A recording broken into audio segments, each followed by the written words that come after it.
And welcome to this called meeting of the Northside Board of Trustees. Before calling this meeting to order, the board would like to take just a moment to briefly review some of the rules for conducting our meeting. The order of business for this meeting is set out in the agenda. The purpose of this meeting is to conduct board business, and for that reason, it is held in public. It is not a public forum, however, we do provide the opportunity for audience participation. If there is anyone here who would like to address the board during an agenda item, we ask that you please complete a sign-up sheet located at the entrance to this room. This is so we don't overlook anyone who would like to speak to the board. We will review the rules for addressing the board later in the evening. Is there anyone here who would like to sign up to an agenda item that has not already done so? Okay. This meeting then will be officially called to order. Please stand and bow your heads as Trustee Dr. Harrell leads us in the invocation and pledges of allegiance. Okay, we're doing a prayer without the prayer. So wherever our usual prayer is, we're just going to go ahead and bow our head and we're going to pray to ourselves, but I have just a few words. So dear Heavenly Father, please bless and take care of all our children and those who love and teach them, our teachers, our educators, our parents, our families, our school board. In your Son's name we pray, amen.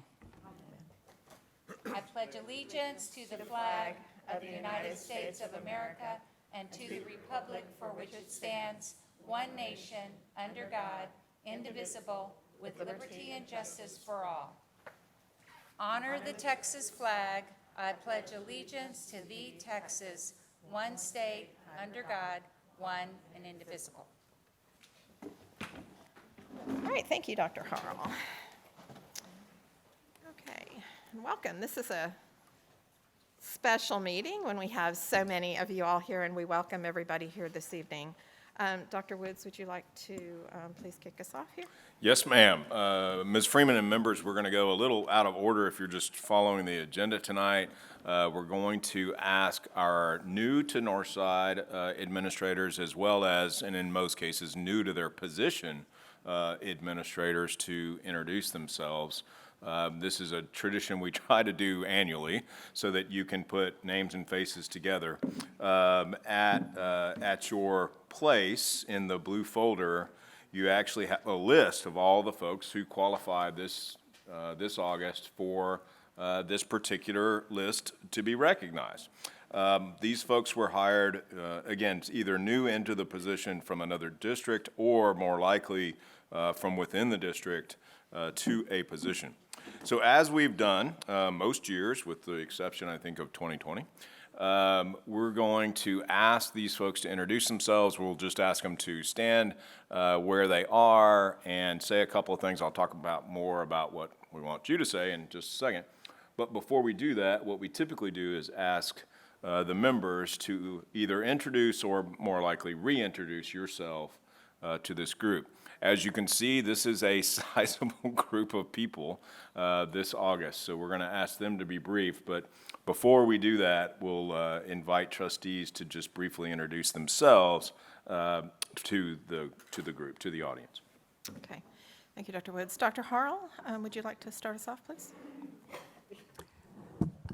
So I always say that I'm a forever educator. I went to John Marshall High School, graduated.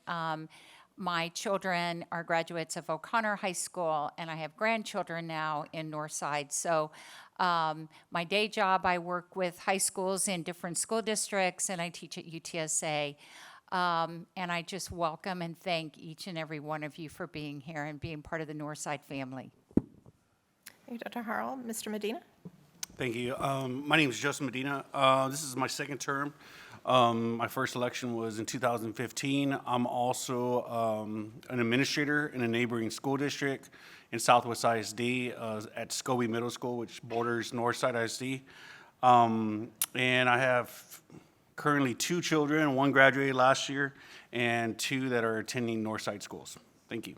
Thank you. Ms. Saldana? I'm Corinne Saldana, and I'm the newest board member. I've been on the board 1 year, but I was in your position for 37 years. I was a teacher at Holmes High School for 33 years, ended my career there as a principal, so I have been where you are. I'm so excited for you. This is an excellent opportunity for you to even do more for kids.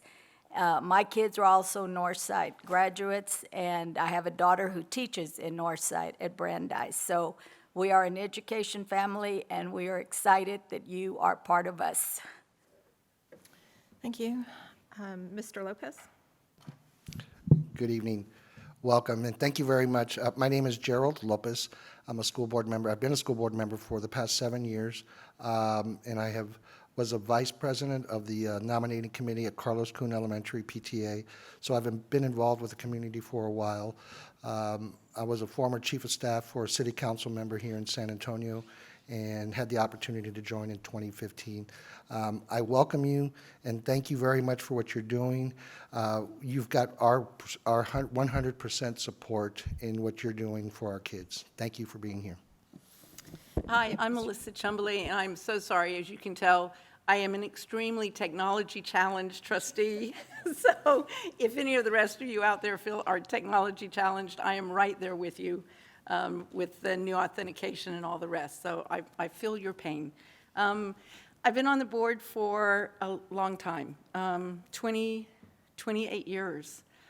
I never anticipated that I would be on the school board 28 years.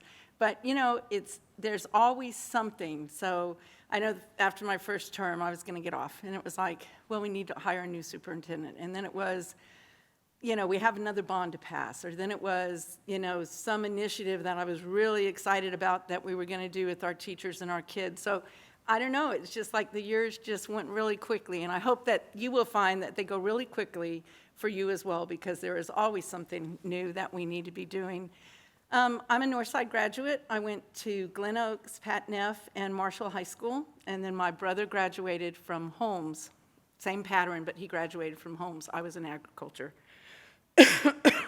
My husband and I have 4 sons. They all went through Northside schools, and they all graduated from O'Connor High School, and they all went to the promised land of colleges, Texas A&M. Thank you. And I have to say that I truly, truly believe that they got the best foundation in Northside to be successful. They are all, 3 of them are teachers, and 1 of them is a very successful businessman, but they all pay their own bills and are doing really well. And I think that it has a lot to do with the great role models that they had in the classroom, in the administration, and in central office as well. I'm very, very glad that y'all are with us and that you have taken new positions or are moving into administrative positions. I want to tell you, I think that you all are extremely courageous, because I think right now is just a really tough time in public ed. And not only are we struggling from coming back and regrouping, and I really strongly believe this year is going to be a great year. I have high hopes about this year with our kids. But I think that, you know, we've got a lot of rebuilding. I think last year was a year where we really needed to get our kids back into the classroom and back into on our campuses. And, you know, hindsight's 2020. There was probably some things that we should have tightened up on a little sooner than we did. But, you know, we're aware of it. And the one thing that I love about our superintendent, our administrative staff, and this board is that, you know, when we see a problem, we're going to take care of it. So please know that if there's an issue, that, you know, we will take care of those things when we find out about them. We're just a very large village in Northside.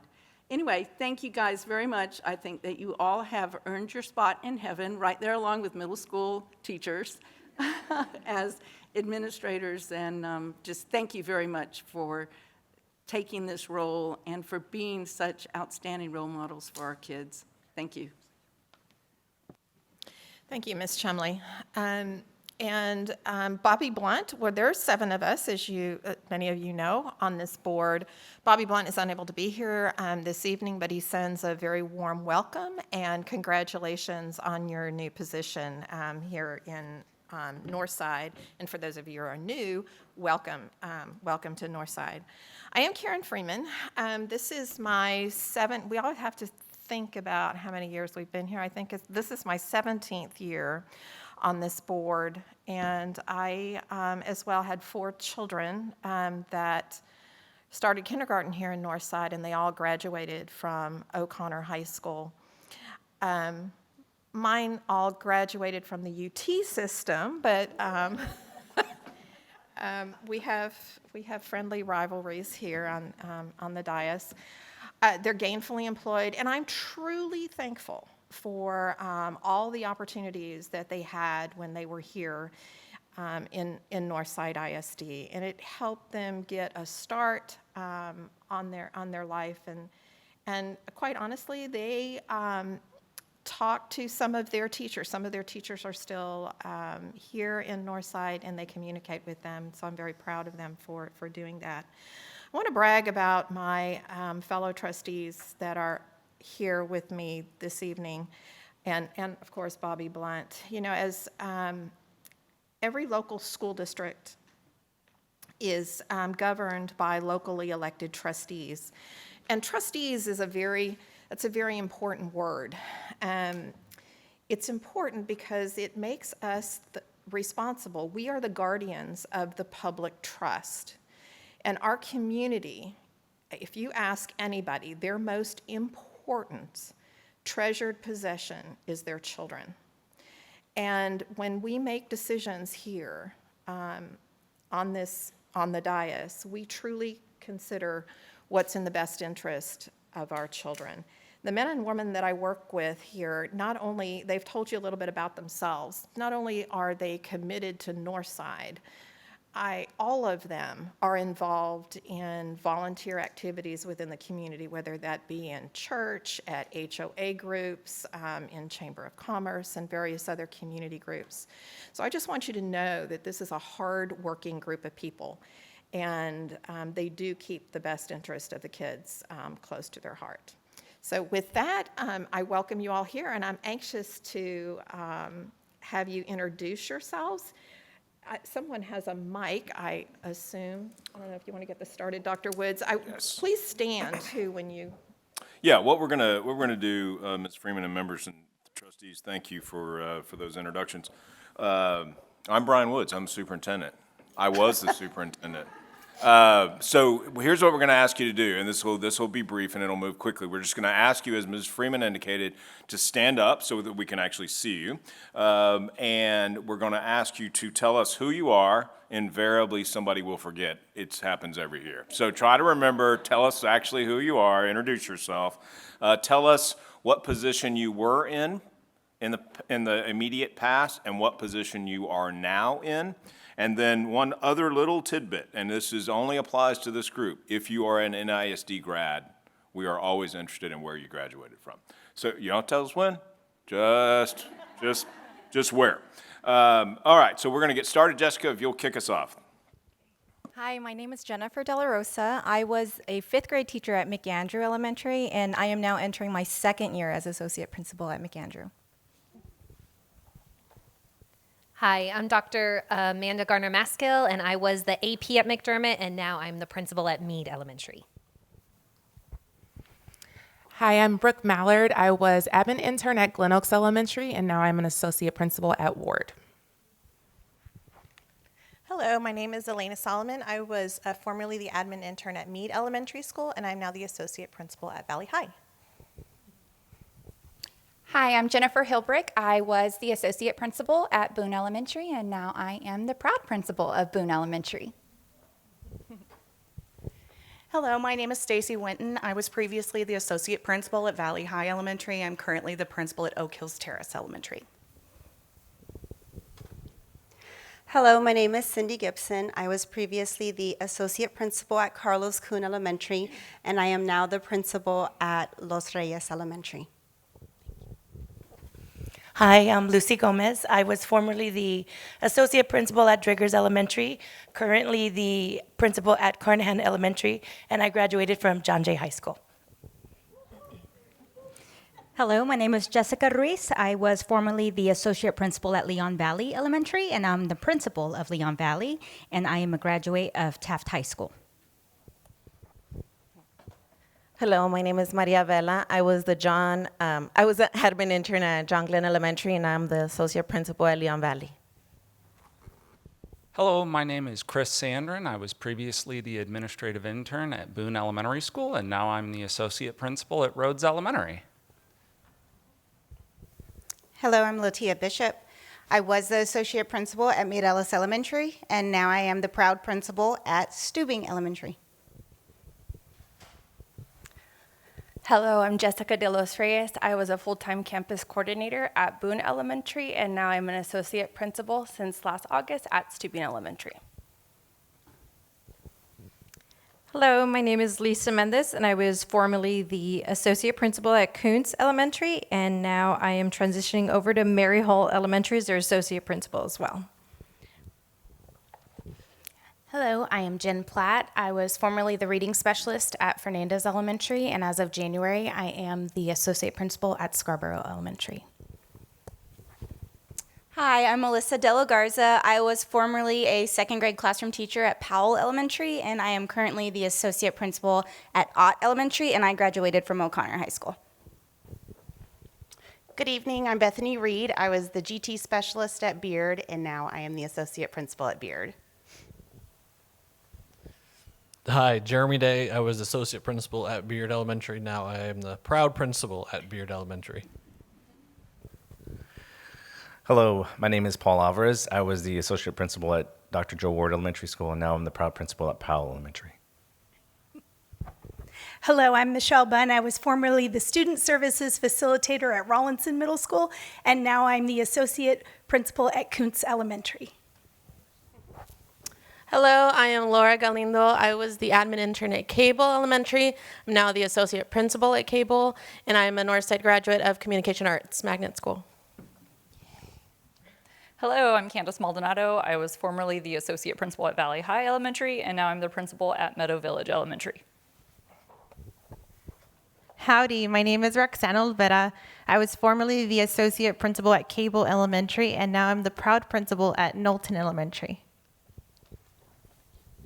Good evening, my name is Dr. Hugo Orantes, and I was formerly the administrative intern at Esparza, and now I'm the proud associate principal at McDermott. Hello, my name is Tammy Reyna. I was formerly the librarian at Leek Elementary, and now I'm the proud associate principal at Ed Cody Elementary as of last January. Good evening, my name is Georgette Carrasco. I was the associate principal at Cody, and I am now the principal at Cody, and I graduated from Holmes High School. Good evening, I'm Kim McClintock. I was formerly the admin intern at Carnahan Elementary. I am currently entering my second year at Carson Elementary, and I am a proud graduate of Taft High School. Good evening, I'm Carrie Bledsoe. I was a special education teacher at Hatchet Elementary, and I'm now the associate principal at Glass Elementary. Hello, my name is Samantha Weisler. I was an academic coach in Judson ISD, and now I'm proud to be a part of Northside as an associate principal at Wonky Elementary.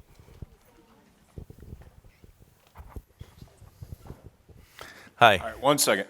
So, well done, elementary folks. Okay, secondary people, do not mess this up. We're on a roll. Sorry. How are y'all? My name's Ryan Brazel. I was a lead assistant principal at Mesquite ISD, and now I've made the move to come down here to Northside. Now I'm a proud assistant principal at Brennan High School. I told his former superintendent we're going to rob every one of them out of Mesquite. Hi, my name is Amanda Bonda, and I was the campus program coordinator at Communications Arts High School. I'm now an assistant principal at Brandeis High School, and I graduated from John Jay High School. Hi, my name is Jennifer Schultz-Aguirre. I was previously the math coordinator at Brandeis, and now am proud to be the assistant principal at Brandeis. Not making that jump yet. Good evening, I'm Javier Lasso. I was the associate principal at Anson Jones and Anson Jones Magnet School. I am now the proud principal of Anson Jones Magnet School.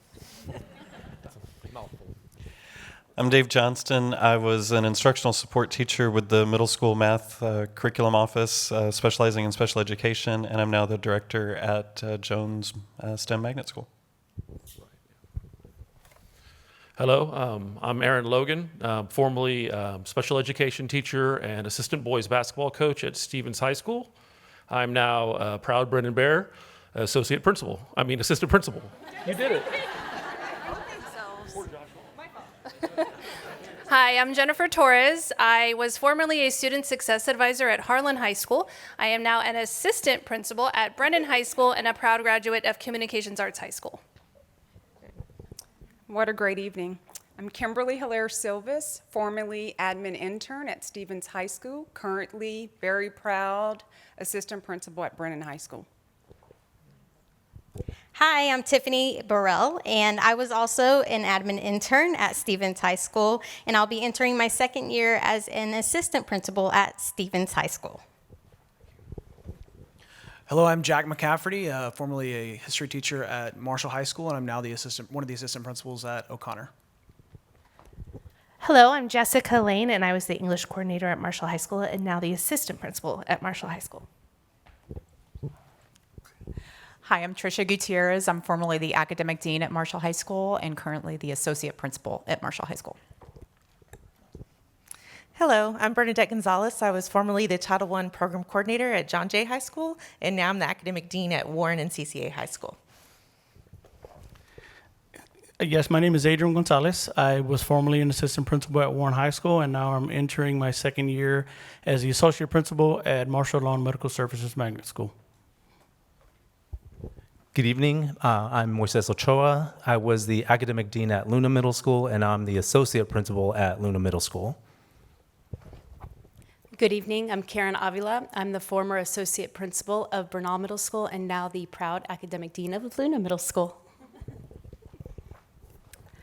Hey everybody, I'm Hillary Pilazinski. I was the admin intern between Jordan and Luna at the beginning of last school year, and as of October, I am the assistant principal at Stevenson Middle School. Hello, my name is Susan Schottler. I was formerly the admin intern at Rudder Middle School, and now I am the assistant principal at Bernal Middle School. Good evening, my name is Daniel Novostad. I was the former admin intern at Ross Middle School. I am now the assistant principal at Vail Middle School and one of the first graduating members of Warren High School. Thank you. Good evening, my name is Beto Munoz. I'm formerly one of the assistant principals at O'Connor High School. I'm the new associate principal at John Jay High School. Hi there, I'm Desiree Barrera Smith, and I was the Title I program coordinator at John Jay, and now I'm an assistant principal at John Jay. Hello, good evening. My name is Manuel Villarreal. I was formerly a teacher at Garcia Middle School, and now I'm an assistant principal at John Jay High School. Good evening. My name is Alejandro Anderson. I was formerly the admin intern at Holmes High School, and now I'm the assistant principal at Holmes High School. Plus, I also graduated from Holmes High School. Hello, I'm Melissa Jobson. I was formerly in Northeast ISD as a curriculum assistant principal. I am now at Clark, Texas as the associate principal. Good evening. I'm Mike Tilbury. I'm formerly assistant principal at Marshall High School, and I'm now the academic dean at Marshall LMS High School, and I'm a graduate of John Jay. Hi, I'm Ashley Moreno. I was formerly also the admin intern at Holmes High School, and now I am the assistant principal at Marshall High School. Good evening. I'm Jacqueline Lambert. I was formerly the academic dean at Taft High School. I am now the associate principal at Sotomayor High School, and I graduated from John Jay. Good evening. I formerly was an assistant principal at Harlan High School, and now I am the academic dean at Sotomayor High School. Thank you. Oh, that may be important. Lupita Esparza. Don't worry, Good to happens know. every year. Good evening. My name is Amanda Mayfield. Prior to this, I was assistant principal at Clark, Texas. I am now one of the assistant principals at Sotomayor. Hello, my name is Stacy McWilliams. I'm coming from Samuel Clemens High School as an assistant principal, and I'm part of the fabulous team at Sotomayor High School opening up the campus. Hello. Christopher Burnett, formerly SEA Programs Coordinator. I am now at Marshall High School, Assistant Principal, and I am a Holmes graduate, and Miss Saldana was my math teacher. Good evening, everyone. My name is Benicia Villarreal, and I was formerly an assistant principal at Warren High School, and now I'm proud to join the Taft Raiders as an assistant principal. Hello, my name is Michelle Reynolds. I am formerly the assistant principal at Taft High School. I'm now the academic dean at Taft High School. And like many of you, go John Jay, I'm a John Jay graduate. Good evening, I'm Rachel DeLeon. I was formerly the admin intern at Harlan High School. Now I am assistant principal at Harlan High School, and I am a proud, proud Hawk. Hello, my name is Cheryl Parra. I opened up Harlan High School as a special ed coordinator, and now I'm an assistant principal as of last August. Howdy, I'm Scott McKenzie. As of today, I was still the principal at Rayburn. So I'm transitioning into the Director of Recruitment and Retention, and I'm a proud 1985 graduate of Marshall High School.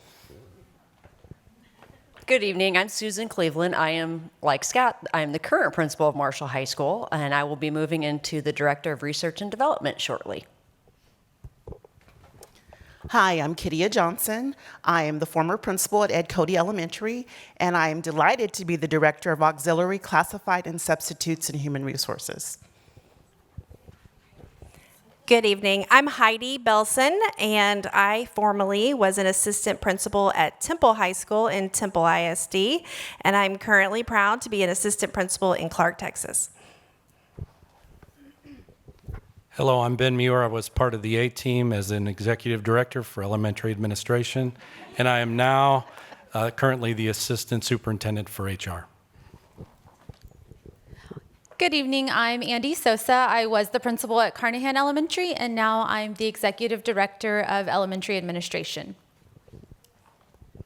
Hi, I'm Kelly Rosti. I was a legislative aide for Senator Jose Menendez, and I am now the director of government relations and a graduate of Taft. Go Raiders.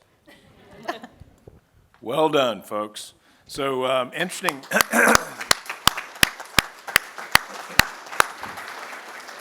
Interesting observation about the number of people who are Northside grads. That's always fascinates, I think, a bunch of us. And I agree. I think I heard John Jay more often than I heard any other. So, Ms. Freeman, the next thing I would do is don't get up, don't leave, is thank the group and release them, but I'll let you do that if you like.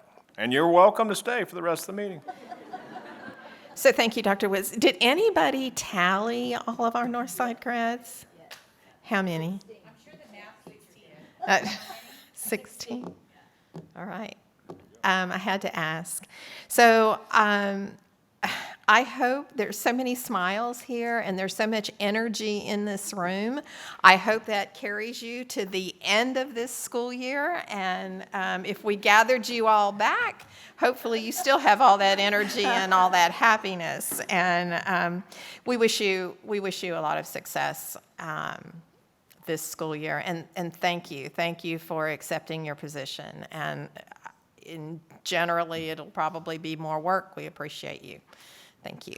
And yes, you are free to leave, or you can stay here and listen to the rest of our meeting. Dress code. Thank you all for being here. Is Rob here? I told him 6:45, so this went quicker than I thought. So my suggestion is we go to dress code and then come back to. So we have two people speaking on dress code.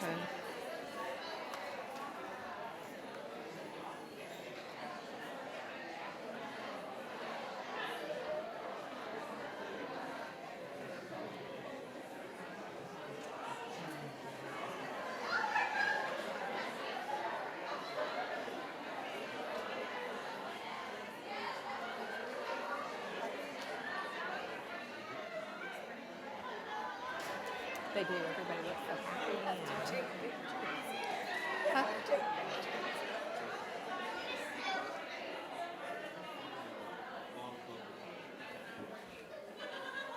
Y'all go visit in the front, unless you want to stay for the rest of the meeting. Okay. We will be jumping around in this agenda. The next item I'm going to call, if there is no objections on the board, is for dress code. We have two people here that would like to speak to this particular agenda item, but I would like you to hear the administrative recommendation first, and then we'll ask you to speak before the board deliberates and makes any decision. So, Dr. Woods, who will be You want to read the presenting? rules for addressing the board? When it comes time. They're Oh, going to sorry. listen to the admin presentation. Oh, my apologies. Sorry, you did just say that. Okay, so as members of the board know, we've had this conversation in 2 previous sessions. We've listened to the feedback in both of those sessions and tried to bring you what we've heard. And so Mr. Galindo is going to present that briefly because we, again, have not made changes other than since the last time we had this conversation. The bottom line is that there are no proposed changes for elementary grades. Essentially, the only changes would be to allow for shorts of a reasonable length at secondary and to streamline what had become a somewhat dated dress code into a more brief and simpler statement. So with that, I'll ask Mr. Galindo to make a brief presentation. Thank you, Dr. Woods, Ms. Freeman, trustees, and yes, Dr. Woods kind of spoke to about 70% of what I was going to say. This does, at your places actually, is the final version, which we feel summarizes and captures everything that we've talked about. The main changes coming to numbers 1 and 2. If you go to the center of the document, you'll see the 8 numbered items there that really address the specifics as far as dress and grooming go, with all the edits that we discussed. And again, the shorts and specifically mid-thighs, what the language is that we use for that, along with skirts, skirts, dresses, and so forth. I won't read all of them to you. Again, you'll see that pretty much is and should be what we've discussed and agreed upon. We feel these are very good, reasonable guidelines for administrators to go ahead and move forward. And because the timing of the year and a tax-exempt weekend that we have coming up, we actually, if it's to your satisfaction, ask for approval so we can start communicating this out as soon as tomorrow, if possible. Okay, thank you. I'm going to, before we continue with deliberation, I'm going to ask our 2 speakers to come up. Rules for addressing the board.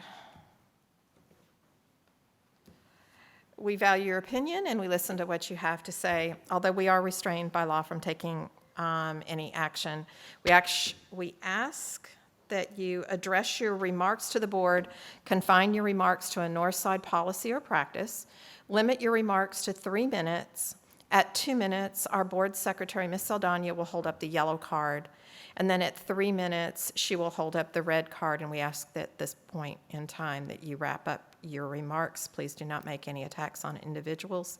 And we ask that the audience refrain from applause or negative response. Dr. Woods. First speaker is Melina Espiritu Azucar. Good evening. Okay, dress code has historically leaned towards oppressive rules for females and female-leaning students. I'm not sure what exactly y'all be discussing. I heard some of it, but it's not super clear in regards to dress code. But I do suggest that it be less oppressive and more open to current trends. And thank you for allowing kids to wear shorts if that's the decision you make, because it's 103 degrees outside.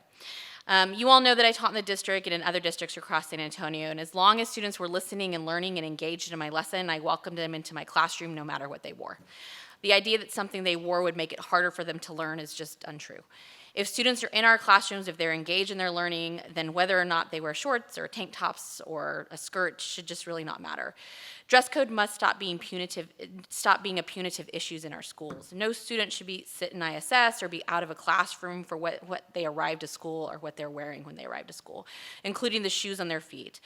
If you've taken a child to buy clothes lately, all the jeans have rips and tears, all of them, and it's just a trend now. As a teacher, the only thing that may have distracted me from teaching would have been maybe a kiddo sitting in a dinosaur costume.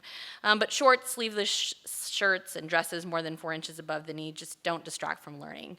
We certainly should not make our dress code based on punitive ideas. I remind you all that speaking about students' clothing in any derogatory way is inappropriate and unprofessional, and we should respect the rights of all students and prioritize educating them over punitively punishing them for dress code violations. As a mother of 2 young ladies, I believe that we should be able to express them, that they should be able to express themselves as they would like, and that includes wearing the clothing that makes them the most comfortable. I ask you all to eliminate the very long and unnecessary dress code that's currently in place. It's archaic and not with current trends. No one wears skirts anymore, especially at the secondary level. Colored hair is not unprofessional. It's trendy. Shorts should be allowed. Obviously, you've said that, but it's very hot in Texas, in this Texas heat, and everyone wears leggings. Nose rings are part of culture now. It's just time to change. It's time to get with the times. Thank y'all. And my daughter wants to talk, which is a big deal because she hasn't talked before. Next speaker is Sophie Azakar.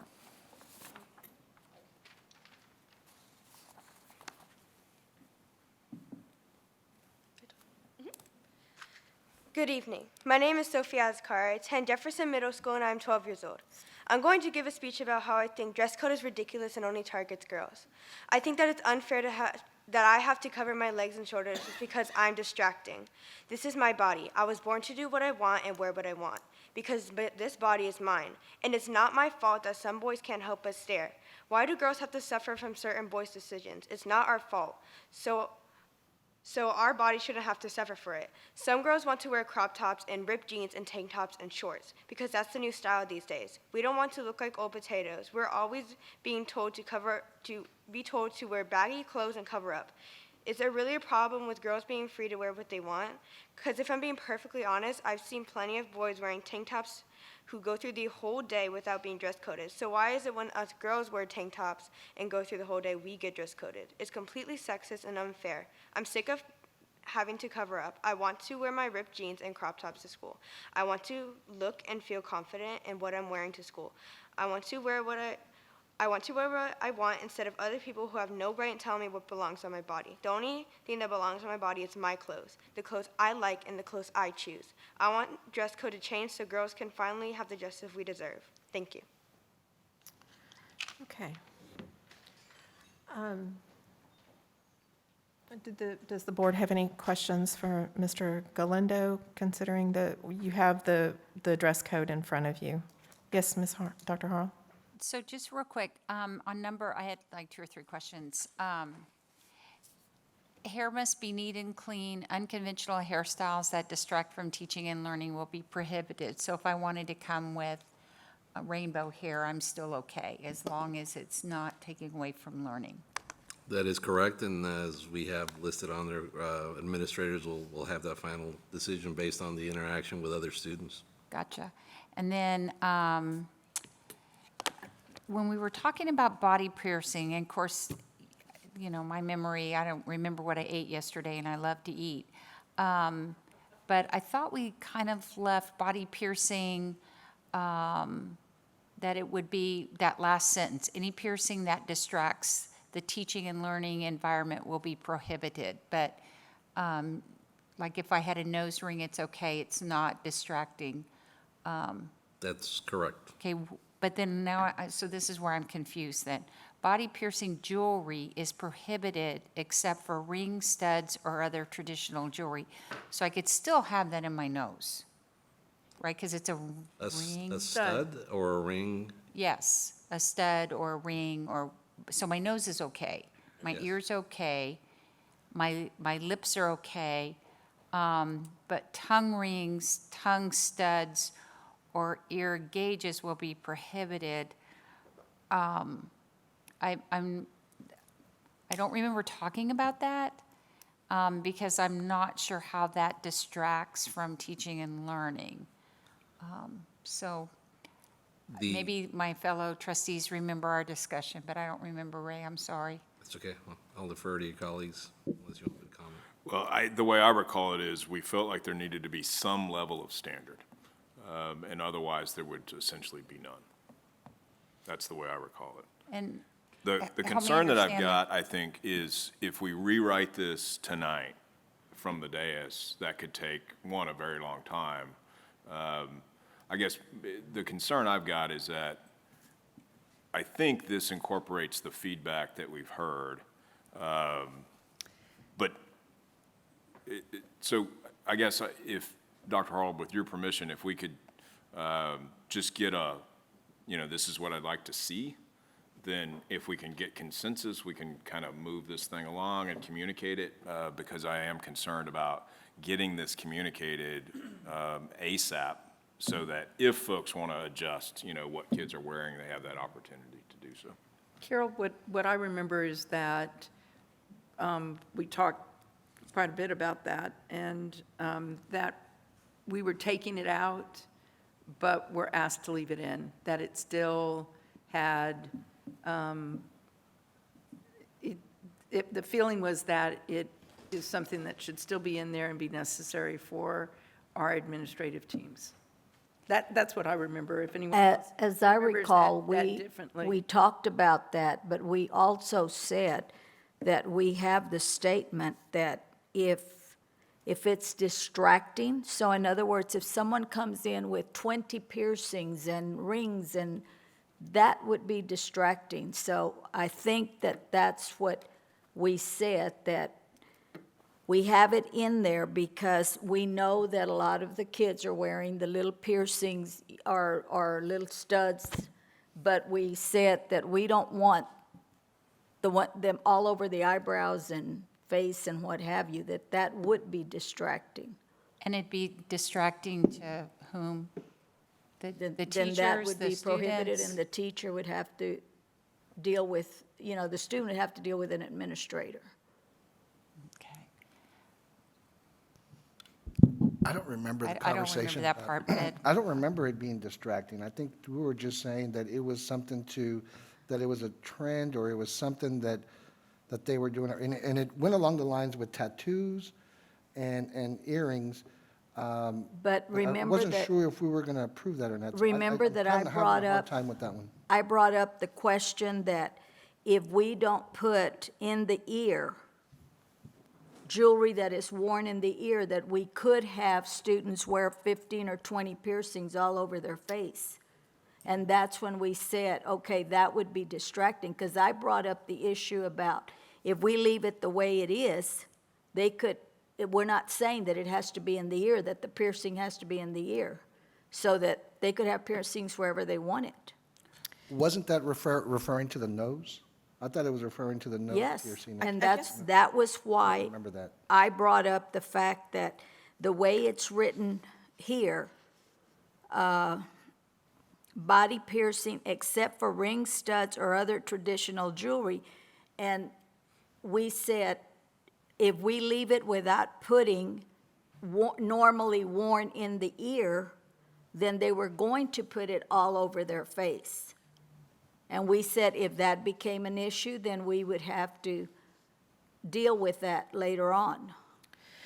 So I will caution, so on this board, the board, it doesn't really matter what we discussed at our committee meeting. We have the ability right here to, as Dr. Woods said, if we could come to some sort of consensus and then go forward with that. So what is the will of the board? Do we have is there? Well, that's the reason why I was asking, because in my own mind, I thought number 8 looked different. I walked away with thinking that it would be, if it was some sort of distraction from the teaching and learning that was going on, either with students or teachers, that then the decision would be made, but that body piercings were acceptable. Well, if I And may- so that's what I left with. So that could have been my interpretation, but that's also my feeling. Well, body piercing is acceptable according Exactly, to. that's what I was going to say. But then It's written the in a way, second sentence, Dr. Harrell, that we, as Ms. Chumley stated, that we felt was broad enough to give, and Dr. Woods as well, some guidance for principals and give some flexibility and trends and so forth to allow that body piercing that you're referring to. But if it becomes a distraction, such as what Ms. Aldana described and the example she used in our last discussion, that would give us something to follow in terms of being able to get involved. So if I'm hearing this correctly, what about Mr. Galindo? If a student wore a tongue ring, then if it wasn't distracting, if it was concealed, it wasn't distracting to any of the learning that was going on in the classroom, would that student be allowed to wear it? Theoretically, if we don't know that they're wearing them, then yeah, it wouldn't be a distraction. Right. We're not going to go out looking for that. However, if for whatever reason it's being displayed and or causes just that, then we have enough here written that we can address it. I see. I understand that. I think if the ask is to remove the second sentence in number 8, then if there's a consensus, let's do it. That's my suggestion, that we remove that. It is misleading, and we just had a room full, and I've been in the same place of really ambitious and eager to please and to do a good job administrators, that looking for things like that. When a student does talk, you do see a tongue ring, and then they want to do a good job. It puts an administrator, I think, in a position where they would feel obliged to have that student remove it or whatever the consequences are, when actually they're expressing themselves during a time they really need some ways to do that. So I would suggest we keep, I'm still trying to go with the verbiage, body piercing jewelry is prohibited except for rings, studs, or other traditional jewelry. I'm trying to think what other piercings, they're the gauges, but sometimes those are called rings, a different kind of ring. And then any piercing that distracts the teaching and learning environment will be prohibited. So, let me just throw something in here, because I feel extremely strongly about this. If we have a rule, we need to follow our rule. So if this is something that the majority board says, we don't want to have our administrators tackling it, it's not going to be disruptive, there's other ways to address disruptive behavior in the classroom, then let's take off that one, tongue rings, tongue studs, our ear gauges will be prohibited. But guys, we are asking our teachers and administrators this school year to follow the rules that this board has in place. And there's lots of reasons behind it. And we can agree or disagree with it. But our teachers are asking for support. They're asking for discipline to be reinstated. They're asking for help with the appearance that we have on our campuses.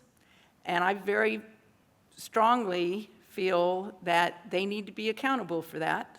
So we need to have rules that our administrative staff and our superintendent, who at the end of all of this is the one accountable for the implementation of our rules, can stand behind it.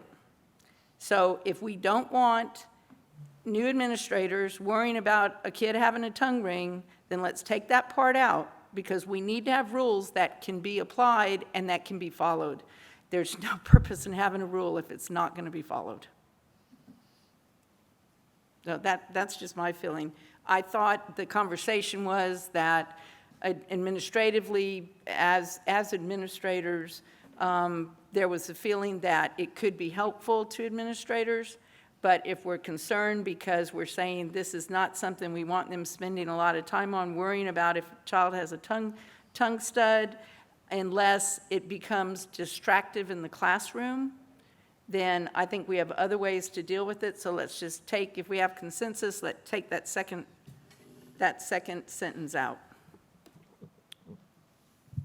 I just want us to have rules that we can follow. The question that Dr. Harrell brings up, Mr. Galindo, or Dr. Woods, body piercing jewelry is prohibited. So seems to me that if we have any body piercing, then that's body piercing jewelry, right? Well, I mean, I don't know what that would be. I don't know that I would try to predict what it'll look like in a week. Okay.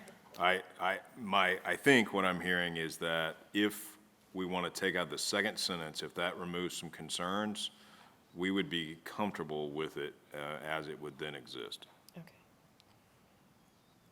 All right. Any additional questions before we call for a motion? I had one more, and I'm not in our high schools as much as I'm in other schools, and I know that the trend is to have jeans or pants where there are slits, but we do serve students, and I do work with students where those slits sometimes are not intentional, and I'm just hoping that that's an awareness that we can share with administrators that, I've even gotten comments from students that when in elementary and middle school, when it's like dress-up day, they don't have the money to buy a superhero costume, but that we look at, where our kids live, where, the homes that they're coming from in order to make decisions about any kind of clothing issue. Agreed.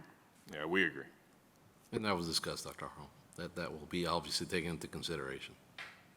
I hope so. Thank you. Anyone else? I had a couple. Okay. So on the very top paragraph, it says, now I can't find it. Hang on. The campus administration, after consulting with the school advisory team and considering school community needs, may have additional dress or grooming regulations that are campus-specific. So I just want to make sure, going back to my original statement, that that does not mean that an administrator has the authority to lessen or lower the standard of the dress code that we are setting right now. Agreed. Negative. That's exactly right. They will not lessen it. If anything, they might want to go the other direction, but they'll have to involve their school advisory team.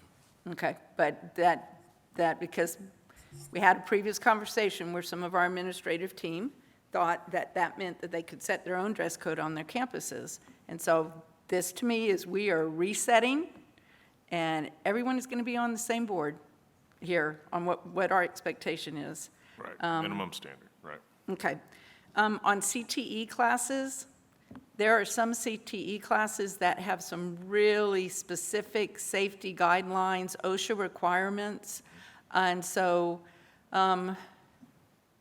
young women wearing mid-thigh shorts would be in a hazardous position if it's a welding class.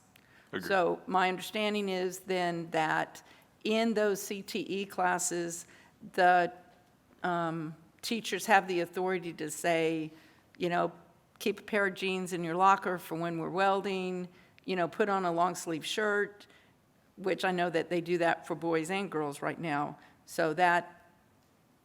No change. No change on that. Okay. And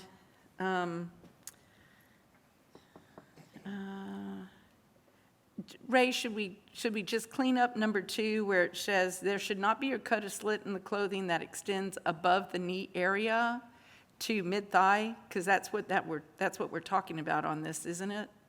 Mid-thigh, lame skirts, and dresses may be worn at all levels. Yeah, Would that- I think it's more logical. Yeah, we can add. But I really want this to be as easy to understand for our administrators. And I think we took out the caps, and then we did make the statement. I thought we had something about hair color, but it's not there, and I'm thinking that's because we have within this that says, grooming should not be suggestive or indecent or so bizarre and unusual as to detract from the classroom environment. Right. So that pretty much covers anything that was just a couple of cleanup pieces on it. So to be clear, remove the second sentence on number 2, correct? No.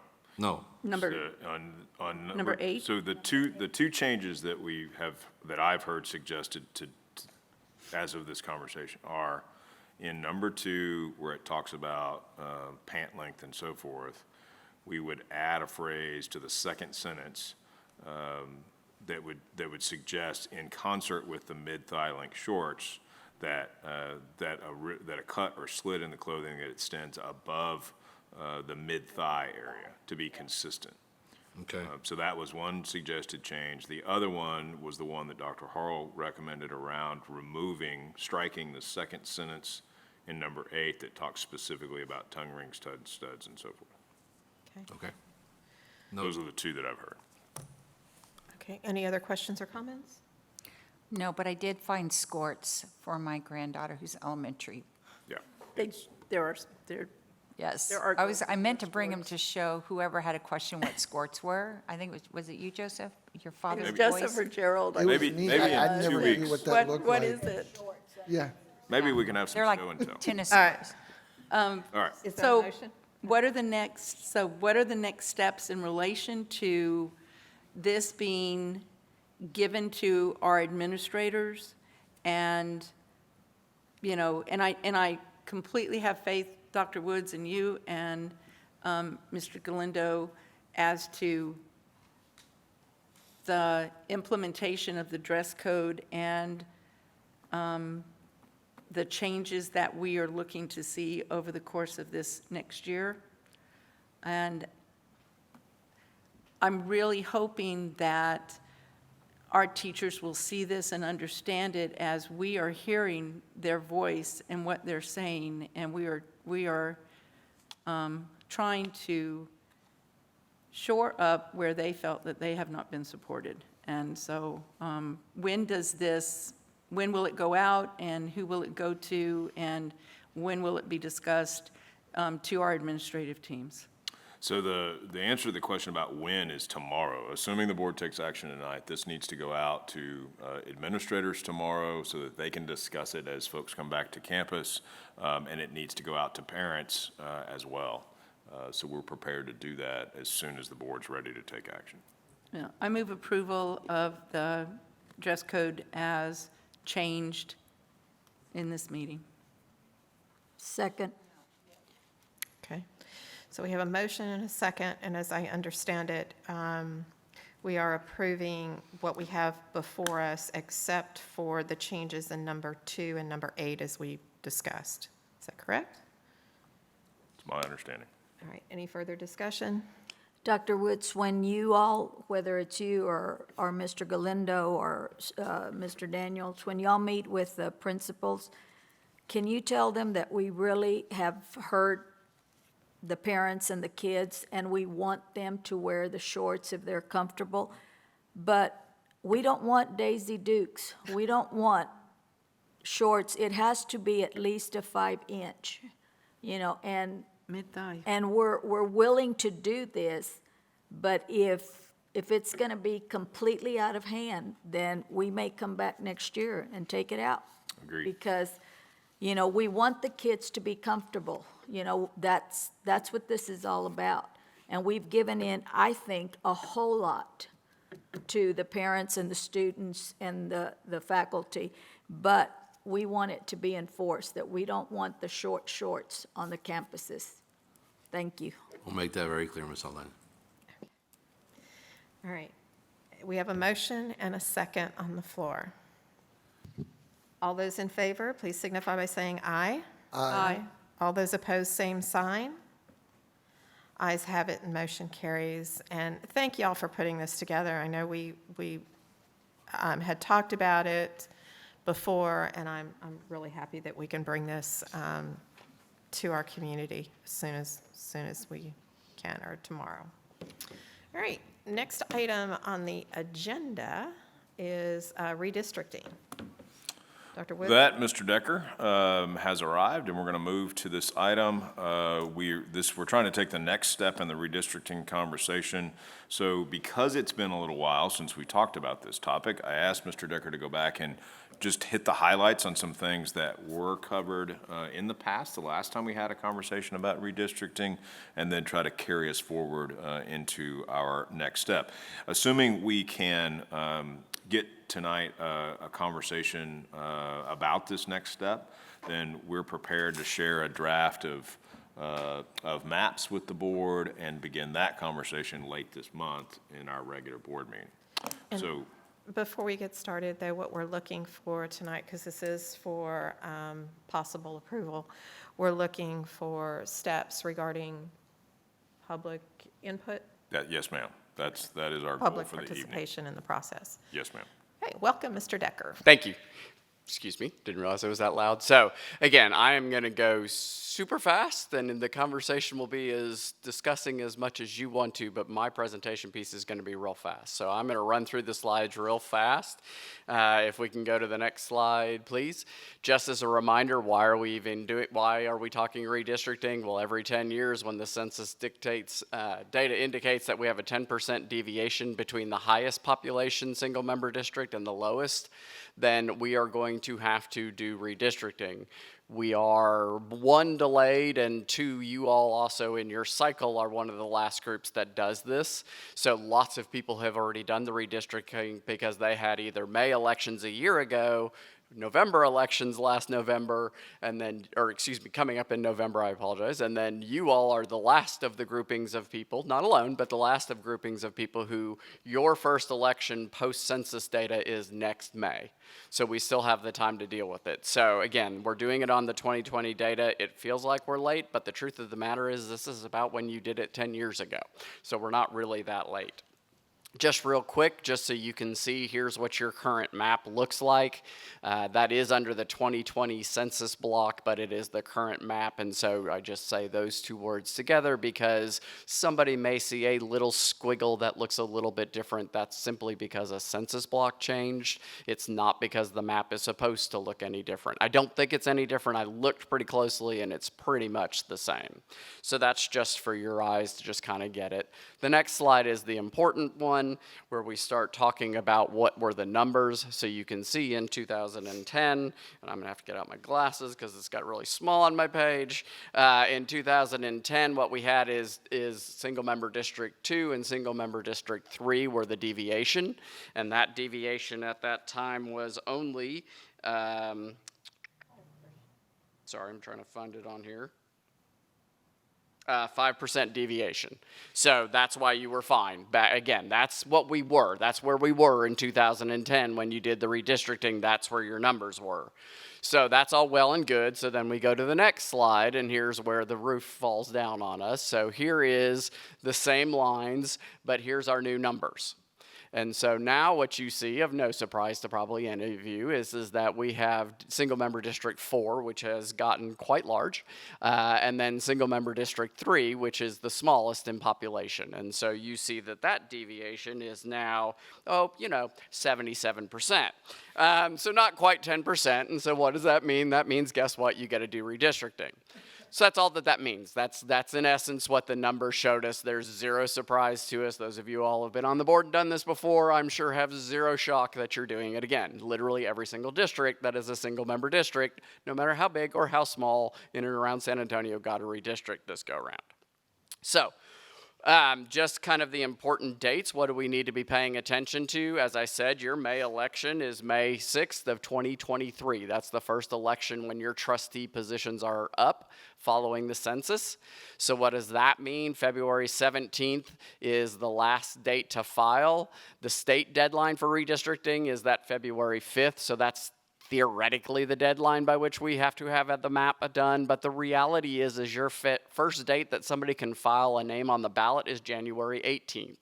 Doesn't make a lot of sense for somebody to file on the ballot in a single member district and then all of a sudden they're not in the single member district because the line changed. So our deadline is January 18th. Plenty of time, not even anything to sweat. So what do we have to do? Understand the legal requirements. We've already talked about a little bit. We've already done the initial demographic analysis, and so now we're at the determination between the trustee and the community input. And then you will see then we do the lines, then we get more input, and then we adopt a plan. So we're right basically in the first part of the piece of it. And then the last couple of slides that I included for you is just the FYI of, well, what did we do in the past? So what we did last year, this is a news article from 10 years ago that discusses what you all did. And what you all chose to do 10 years ago is the board adopted a plan, I think simply because that was the most efficient way for you all to try to do it, just because trying to get thousands of people to come up with drawing singular lines can get a little complicated. So the plan for the district of the trustees was you drew a map, and then what you did is you had events on the backside of, okay, here's what we are proposing, here's the lines that we as the trustees have looked at and we're proposing and we're pushing out. And then you had a bunch of community meetings in the various single member districts where you solicited input from the public. Every once in a blue moon, somebody in the public may raise literally an issue about, oftentimes it's like a street, right? I mean, why can we not move this one street over? The one cautioning of that every single time is going to be, we can't just move street by street. We have to move census block by census block. And so what that means is sometimes when you want to make one little move, what really happens is it has to be the whole census block that gets moved.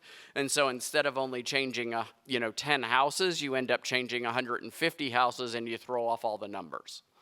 So when we're doing those kind of things, and again, when you all, if you choose to do it on the front side, even when you're going to look at initial maps, what we will do, is we will have a demographer either physically here or on Zoom with the maps live. And what we can do at that meeting at that point in time, again, whether that be you or whether that be when the citizens are giving their input, is literally move a line, real time, and it repopulates all the numbers to make sure things aren't throwing off the numbers. The good answer is I've obviously worked on this a little bit. I've already worked with the demographers a little bit. While there was a very large 77% deviation in your numbers between largest and smallest, it works out pretty easily if you so choose it to be that manipulating the lines. Yes, there's going to be changes. Obviously, there's going to be changes. There has to be to get the population squared so that we're all within 10%. But it's not in the various pieces I've looked at. We've come up with a couple of different plans that aren't all that, I don't think are going to be all that nerve-wracking to you. We're not making wholesale changes that are going to cause one district to just totally change its shape and size and lose the constituents that have mainly been in it. Clearly, somebody's going to give up some, somebody's going to gain some. That just has to happen because of population-wise. But tonight, as Dr. Wood said and as Ms. Freeman said on the front side, all you're being asked to do tonight, or all that's on the table for y'all tonight, is how do you want to proceed with the process? Do you as a district, as the board, want to go ahead and talk, not tonight, but make the first development of a plan with you all providing input? You can, as Dr. Woods, I can't remember which one you said. I think Dr. Woods said it, that there's a plan that already can be pushed out to you probably later this week. You can start sharing that with anybody you wanted to start sharing that with before you all would come back to the meeting. And at that meeting, again, that's when the demographers would be here. And if somebody says, hey, can we not move this line over to here, you all making those statements and decisions, the demographer can do that right then and there. That's if you all are pushing out the plan on the front side, which again is what you did 10 years ago. Mr. Decker, the way I remember it, I know you mentioned this and you were going fast, so I don't know what you exactly meant, but we didn't sit and actually draw the lines. So there were, if I remember correctly, those of y'all were here before, there were a couple different options that were brought to us, or maybe it was one option, and then we sat here and looked at, I thought we looked at streets because we wanted to try to keep communities together or neighborhoods together. Do census blocks don't necessarily do that? They do not. Okay, so I wonder if we consider having the plan brought to us so that we look at it, make suggestions for changes. And then what we did the last time, we had community meetings. We took this. So rather than you passing us some draft, we get the option and look at it first. Mm-hmm. And then we take that to the community for public input. Correct. And then we take everybody's comments or whatever they happen to be, and then we come back. Correct. and then Make a final adoption. Make a final. Is that what you were suggesting? Yes. That I misunderstood. Yes. The only nuance difference is, and this is wholly your choice. You can have that presented to you as one option on the front side, and again, as Dr. Wood said, you can talk about it even before the meeting individually about if you wanted to change some things.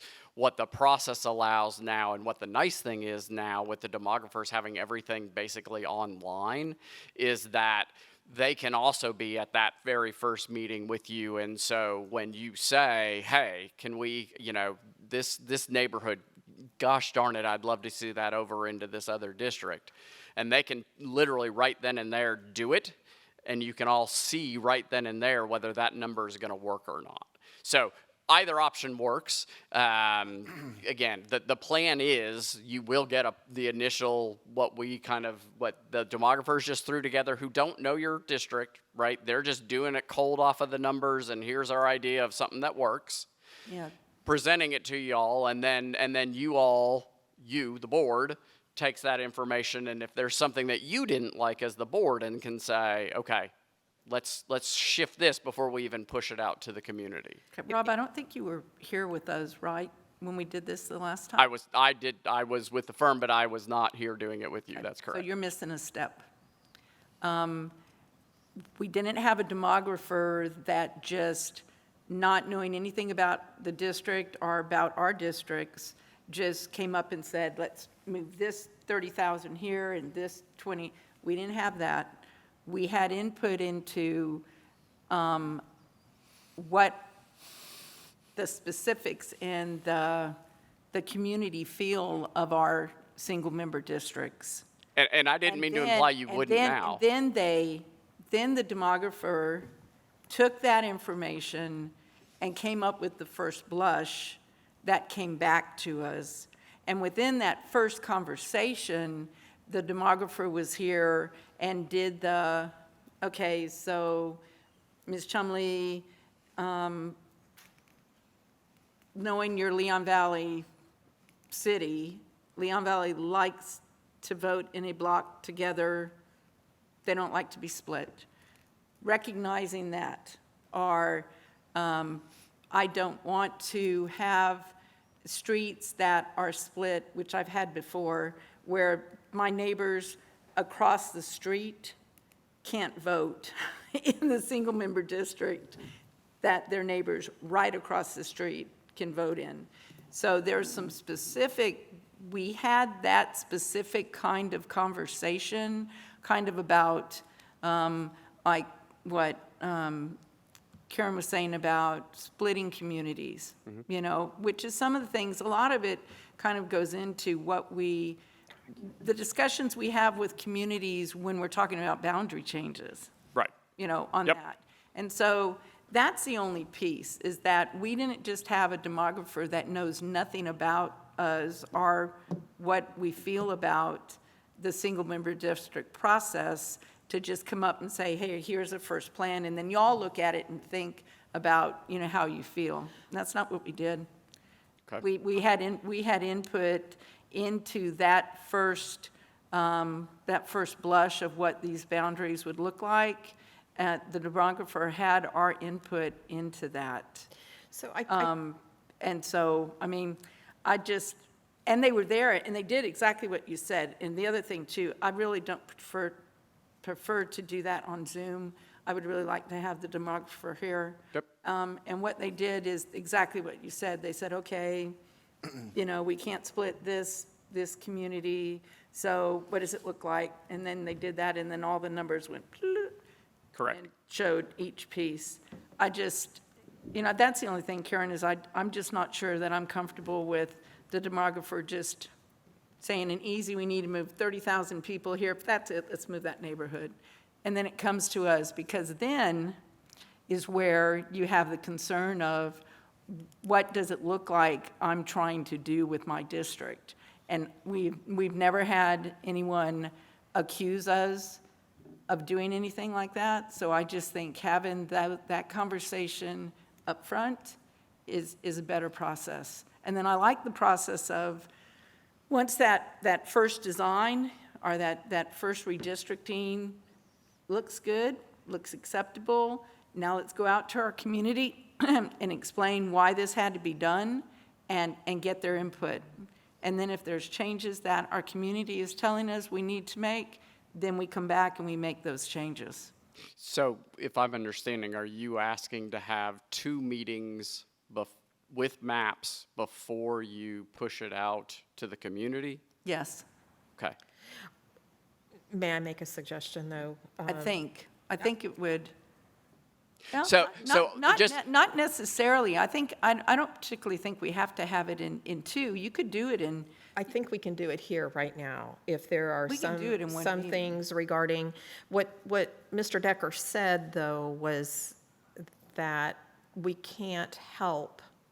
There are some situations where a neighborhood could be split by street because of the census block. Right. We tried to keep those at a minimum, but it's possible that still would happen. I know one thing we did talk about was keeping each trustee still in their single-member district, assuming that's and that's going to be easy. right. That's So not even that was- honestly something you all need to worry about on, again, and I oversimplified a little bit, Ms. Chumley, so let me walk back a little bit. So the way this works, I mean, obviously the demographers have to come up with something, right? Because you couldn't take your 2010 map and see that you're off by whatever 1,000 that is, and you could, but it would defeat the purpose of the demographer, right? So they have to make some kind of a first blush at, I need to get you into 10%.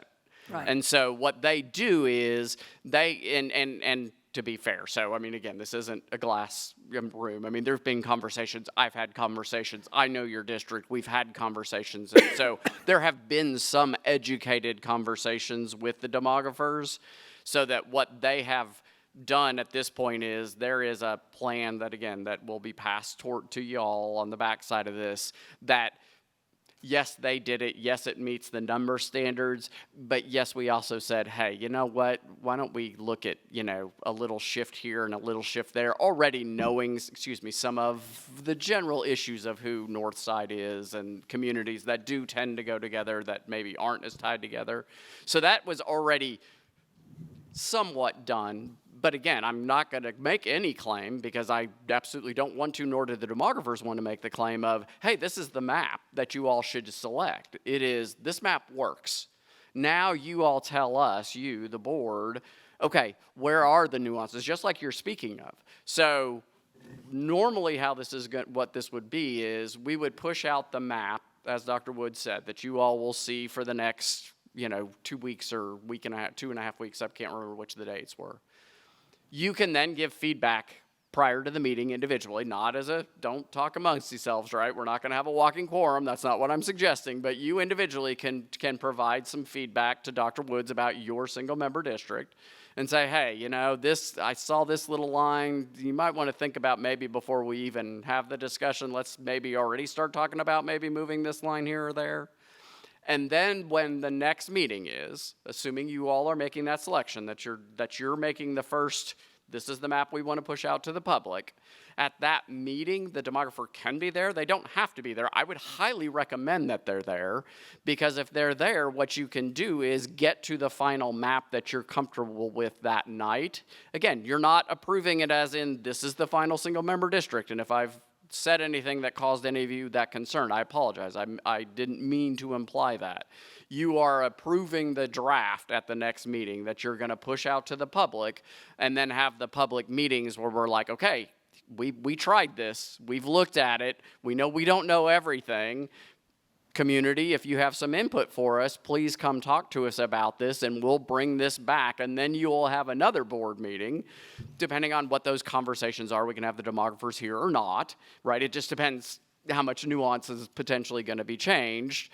And then at that next subsequent meeting, after all those community meetings, is when you would actually approve the final single-member districting map. And I'm understanding completely what you're saying.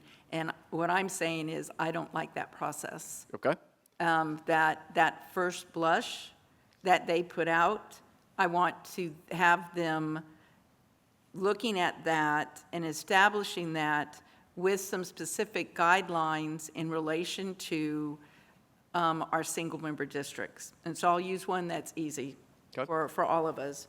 As trustees, we have said that we don't want to ever fall into a situation where we become more like a city council in relation to, I have John Marshall, I have feeder patterns for this.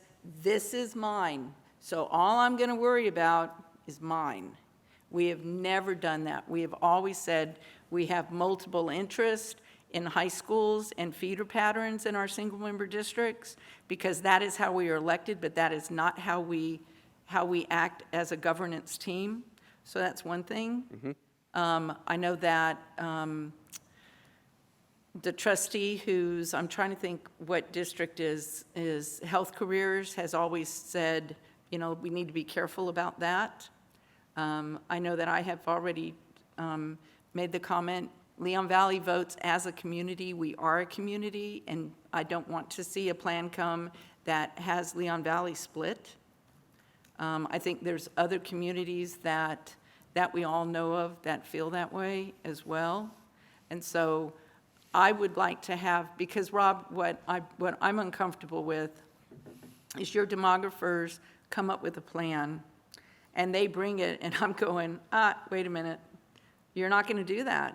This is a old, let me just let's say I'm just going to pull something out of the air. Let's say that old 1560 Helotes area group, of founding fathers, right?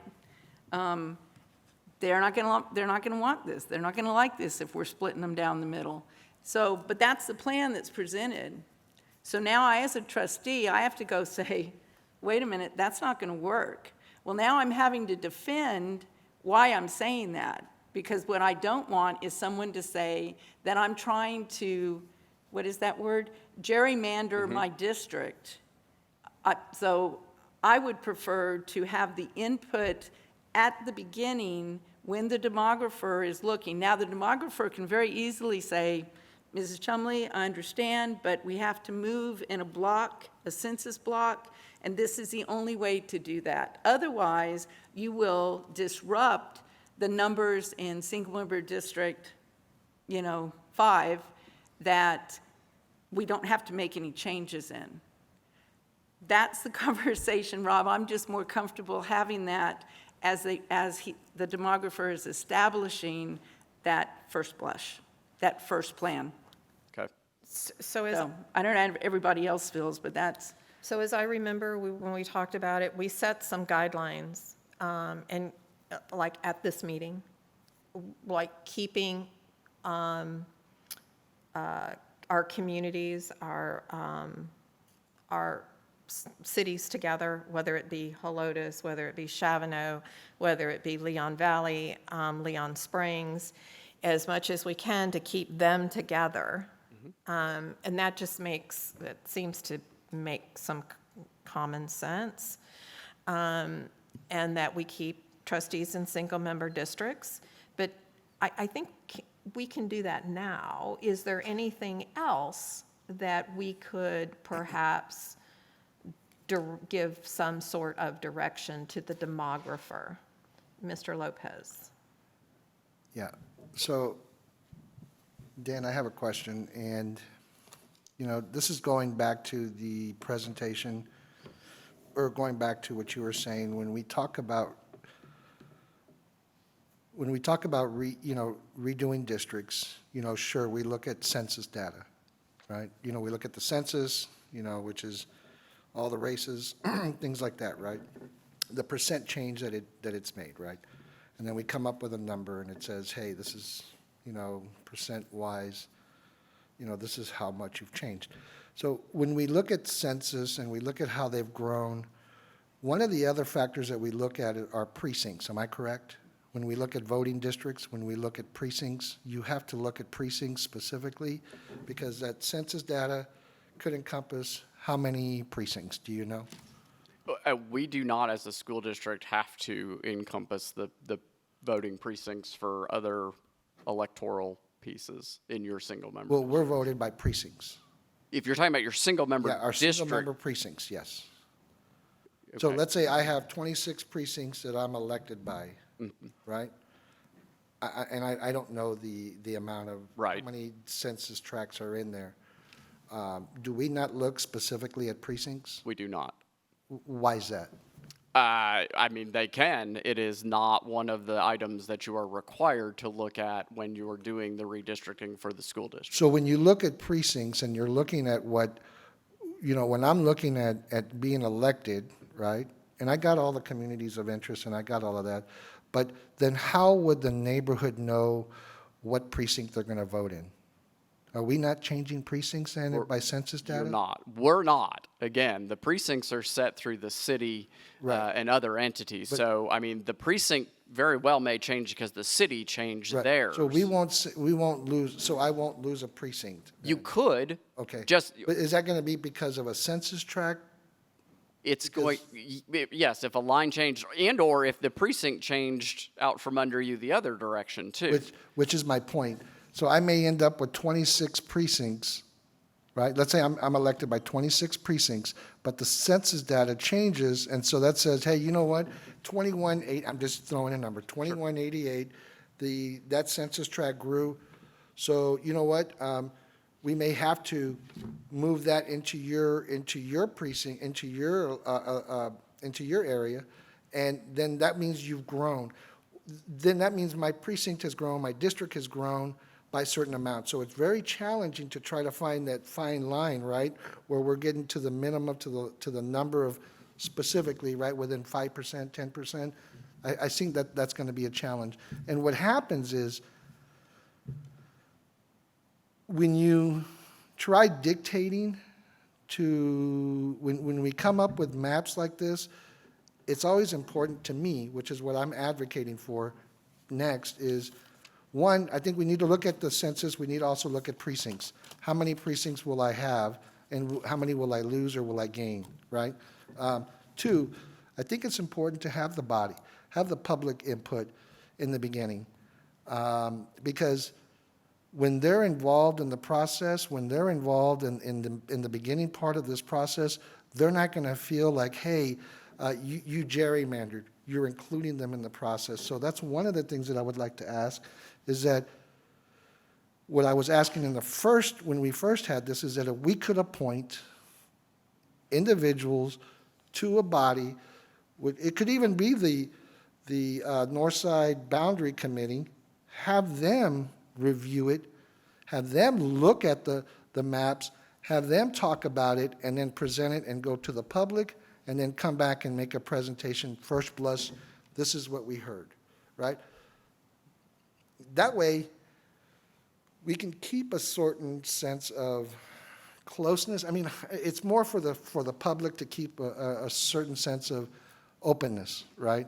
And I'm going to follow what the public wants, is basically why I'm saying, if we could do that, allow the boundary committee to do that, and go and take it to the public, and we can go and hear the comments and hear what's going on, I would like to see that as included in the process. That's a And have them look at the census tracts and precincts that will change, voting precincts that will change. That is a decision of this board. Yeah, that's why I'm asking. I would like for that to be considered as part of the process. We can talk about that. One thing, Mr. Decker, the precincts, all of us have split precincts. Right. Yeah, I mean, the precincts are about a different election. I mean, they're set up by the city or whatever precinct you happen to be speaking of. It could be a county or whatever. Everybody had, just like your single-member district is, I guess, in some argument, a precinct. But like when the roll call comes in on election night and they say precinct blah, blah, blah, blah, said whatever, that has nothing to do with the single-member district group who's voting for the single-member district. You vote in a bunch of different groupings. You vote in a group for the city, that's your precinct. You vote in a group for your single-member district. You vote in a group for the county position. Those are all different. I'm sorry, Mr. Decker. I'm not sure if you understand how we're elected. We're elected by precincts. Those are precincts that have a certain amount of voters. And it's important to us to know who our citizens are, who our voters are. That's how we run elections.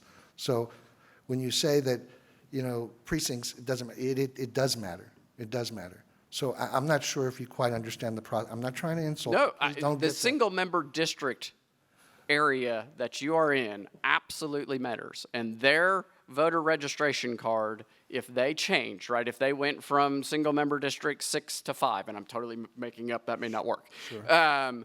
They will get a new voter registration card, and as we all know, it has all the different little numbers on it of all the different things you vote in, and it will say Northside Independent School District, single-member district, whatever.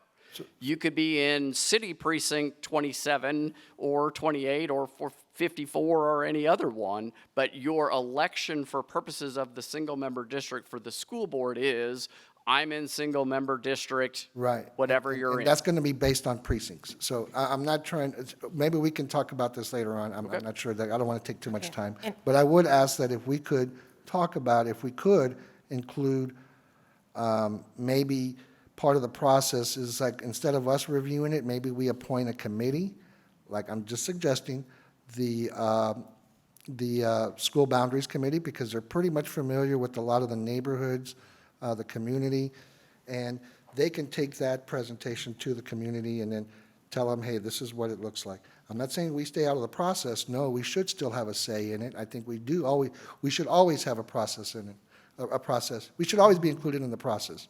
So Okay, thank I you. would like for that to be one of the options if we could consider it. Ms. Saldana.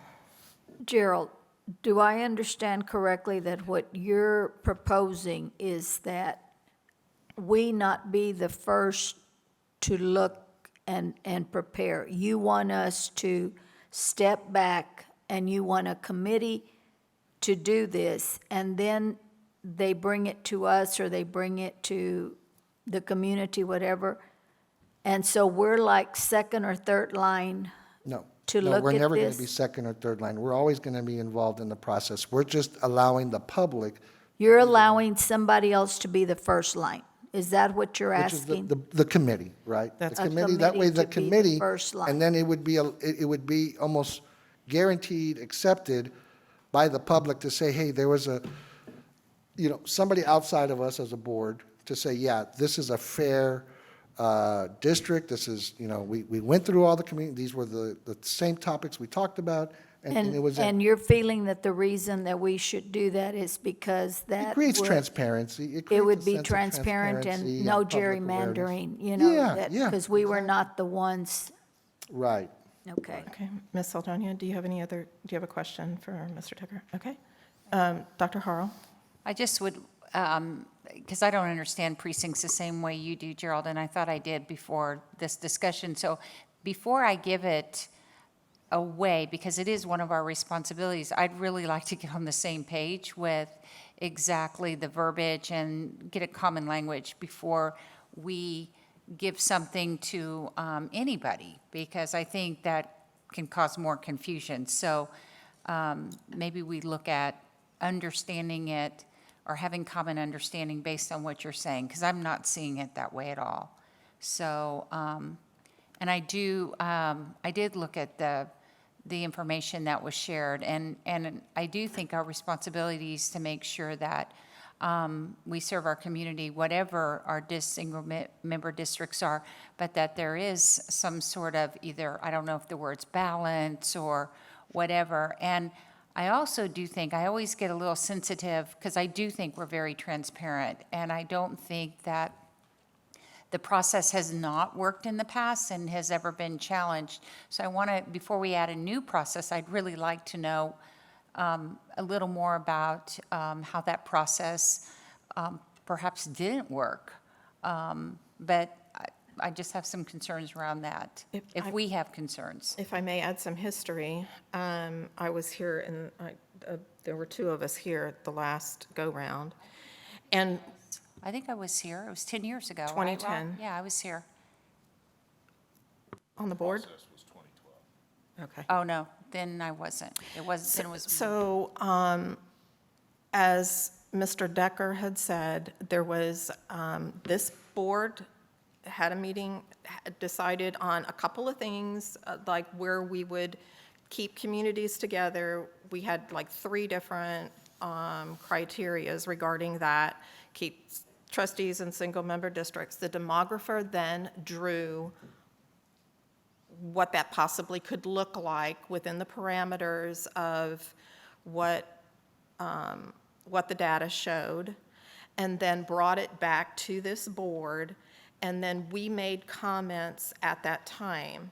What Mr. Decker is saying, what we could do is add another piece, if I understood, that map would be sent to us prior to the board meeting.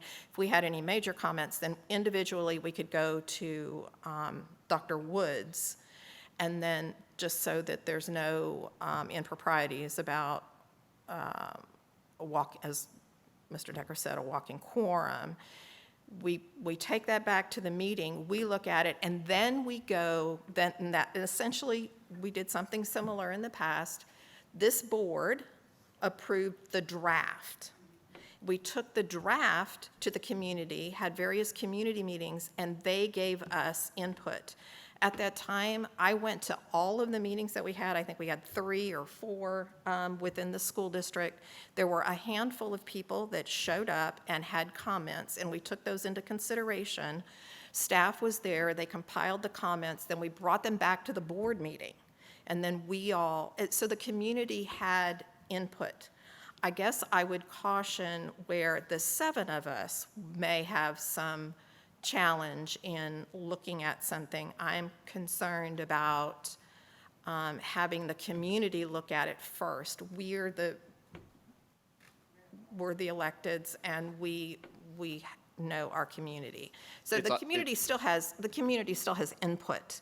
It's also your map. That's also It's our map. I mean, you as the board are the decision makers, period, right? Sure. I mean, in truth, and I'm not recommending this, but in truth, you could do this with 0 input from anybody else, and it would be perfectly acceptable. It is your single-member districts as the board. You all are the ones who will approve it, no matter what the process is at the end of the day that you use. So just from the legal standpoint, I just wanted to make it clear. It is your as a group of 7, your map. I think. And I got it, and I understand what you're saying, and I don't think I'm very far off. I'm just adding one step to where it's just allowing appointees, or like I said, doesn't even have to be appointees. I think that was my suggestion the last time, was that we put it in front of a committee, which was the school boundary committee, and then have them do what they do, because they do a great job saying, hey, this is what's being proposed. Let us hear your input. And they can go one district, they can do 2 meetings in each district. One is a presentation, here's what it is, here's what's going on. We're going to come back with your input, and then the next meeting, we'll come back and we'll tell you here's what we heard, and here's what's being recommended. Ms. Chumley. So it's not, I don't think I'm really. It's different. Yeah, it may be a little different. Ms. yeah. Chumley?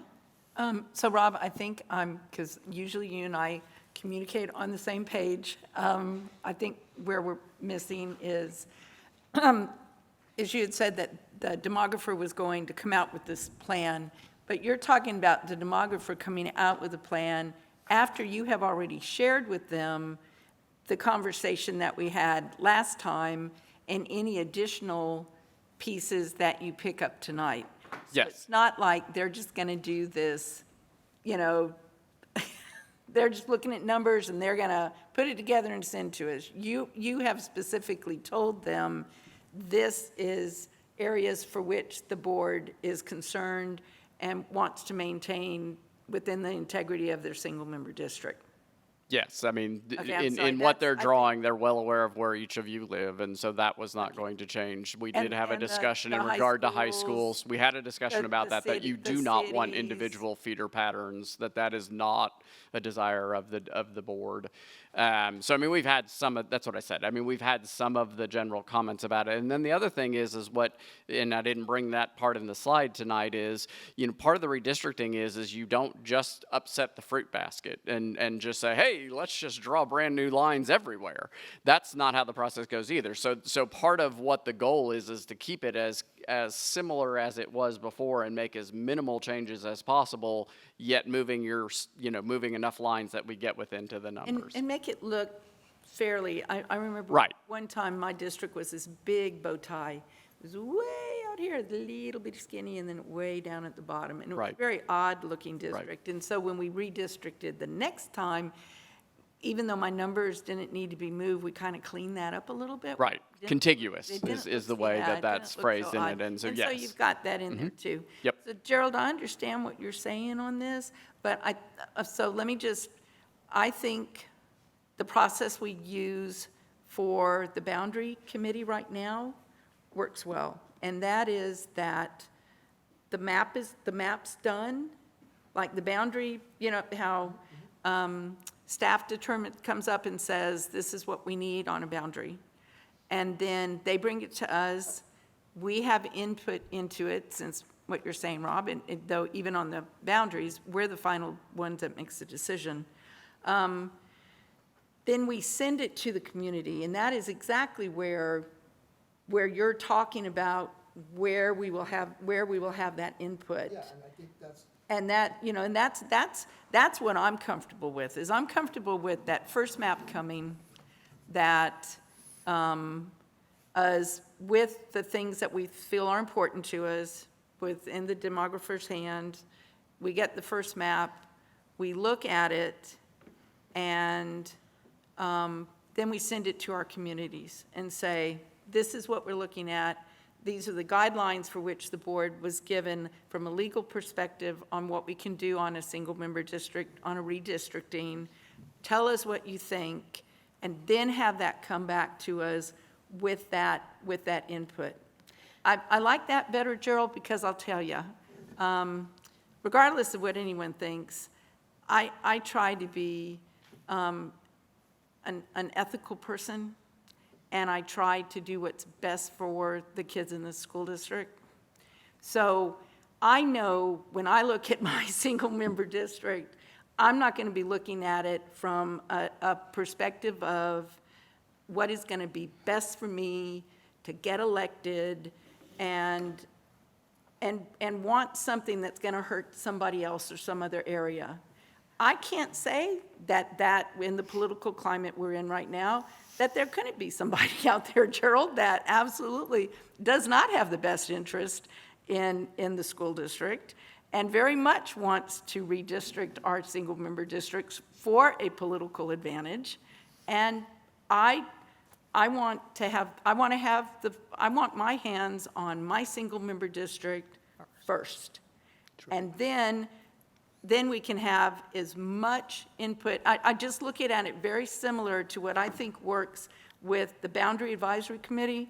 It's the same thing, because I think if we went to the Boundary Advisory Committee and said, here, we need to come up with a boundary change, there is no way that they would be able to guide us or give us input that would really, I think, be productive.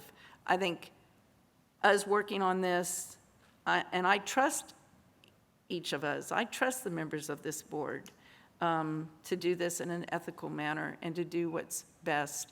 And Rob, the one piece that we don't seem to have an issue on, because I remember I got on the board when we first went through where we were required to have single-member districts and everyone stood for election.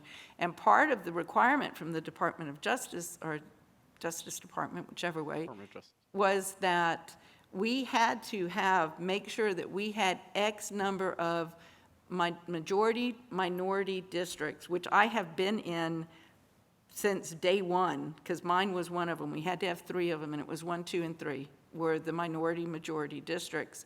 That doesn't seem to be an issue anymore. And every year that we've done this, we've actually increased in minority districts. So that has not been part of the conversation. But to me, that is an important part of the conversation too. And Gerald, that's where I feel very comfortable that I'm going to have an eye on that. I mean, I'm going to make sure that we have fair representation, because that's what got us into having single-member districts in the first place. And Gerald, so I want the transparency and I want the community input. I just want it after we have done our responsibility of establishing it and looking at it first. I'm okay with that. Are you okay with that? Yeah, I'm okay with us reviewing that and then sending it to, I was just saying, whatever committee it was, or if we appointed, it didn't matter. But, I mean, if that's what we're trying to get to, I'll work with that.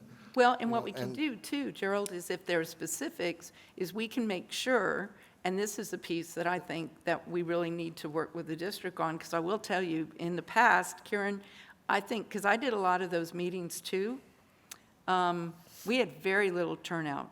So I think what we could do from what you're talking about to really make sure that people feel that it's transparent is just really make sure that we do a good job saying, you know, the district is redistricting single-member districts, and we're going to have the hearings on these days, and, you know, so that then anyone who truly has an interest in it can be there, because then we've really made the effort to say, we're doing this and we want your input. And that, to me, is where the focus of what you're talking about, I don't know, I just feel that's where that needs to be. I was just really just trying to remove myself as much as possible. I know I have to have a say in it, which I will, but I was just trying to make it as more public, giving more public input, giving that public the opportunity to talk about it without me having any influence on it whatsoever, right? Trying to keep that, you guys decide, right? That's what I was trying to do. That's what my So- goal was. And I think we're all on the same page. Yeah, we're getting I'm there. not saying that We're we're getting not. common ground. You know, so that's all I was trying to do, but they do need to know that they may be in a different precinct if a line changes.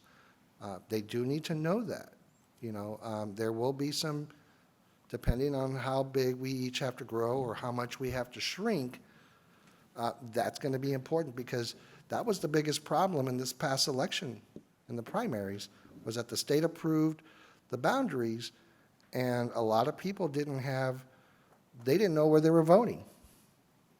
I mean, am I right or am I wrong? No, I mean, that's always a battle. That's always an issue of where do I vote. Right. Again, that issue is going to be very different from what you're deciding as the single-member district, because you're not going to go, as Joe Citizen, I'm not going to go vote in one precinct for the school board and then in another precinct for city council, right? It's the city, when we set up the election cycle, all of that gets taken care of together. No, I understand that, yeah. No, I'm very familiar with that process. So one comment I would make with regard to the amount of public input, however that happens, and harking back to what we did the last time. At that time, as Mrs. Chumley just indicated, as Mrs. Freeman previously indicated, we had single-digit numbers of folks attend. Districts that have recently conducted this process after the 2020 census have had very similar results, including districts in which there is intense interest for whatever reason. So what I would caution us is that we set up a public comment process that is so lengthy that we actually drag this thing into 2023 and thus create a situation where, like other districts in this area have had, where there's confusion about what single-member district am I in, who am I eligible to vote for. The earlier we can get this resolved as a system, the better able we are to actually educate voters about where they're voting. Did your single-member district change? And if so, who's on the ballot eventually in that single-member district? So that's a caution I would give to the members as you decide about the specifics of public input. If we're talking about double-digit set of meetings that's over a lengthy period of time, I think that stands in the way of actually educating the public well about what changes were actually made. So, Doctor, do we? Let me ask you this, I'm sorry. So if we were to consider meetings, how many meetings would you think that we would need? How many was done in the past? We did either 3 or 4 in the past. 3 or 4? And in my mind, given the turnout that we've had there and the turnout I've seen in others that have done a similar number of meetings, it was excessive. Okay. Because just the turnout didn't justify it. Now, that is completely up to the board. How many meetings, where the meetings are, that's completely up to the board. I'm just trying to caution about the amount of time we spend collecting public input, because I think it stands in the way of a larger goal which is educating the public about what, if any, changes were made for them. And it has to be done before people can file. That's not fair. It's. Someone it's files not- and they're not even in the right district. Right. So That's- it needs to be done, and it needs to be done in 2022. So Yeah. we could decide the number of, we don't need to decide the number of meetings now. We do not. Let's No, ma'am. push that to after we look at the map and then talk about it at that time. And perhaps you could have a suggestion as to, because we do want it in different, if we had 3 or 4 meetings, we want it in different areas of the No problem. districts. We to can, make we it can work. convenient. Kelly and I'll jointly work on it. Okay, so do we have consensus on the process? Yeah. Okay, I'm good. so, Mr. Decker, I think, I don't need a motion from you. If the answer is, I think Mr. Decker, come back to the next meeting and we're going to talk about the maps. The board's going to do it first and then we're going to push it out. That's all I need to know. that would be it. And Mr. have those available to us prior to the meeting. Yes, ma'am. We'll And send please them. go back and make sure the demographer knows what our concerns, and please, Rob, make sure that we don't have split streets. Well, I can promise you everything until that very last one. The line always has to get drawn somewhere. And that's part of the reality. And so, I mean, then that's part of sometimes when we do move a line is to say, this one does not make any sense. We literally have to move that line. And that's what that first part of that process sometimes is. Or even in advance of that, if you see something on the at it. initial map that's Yeah, like, we'll get We'll that take a from look the and see what it members, looks like. because you know your SMD better than anybody else. So we'll get that from the members ahead of time. But let's all recall, we do have to stay true to census tracts. So- If census tracts split a neighborhood, then that's what they do.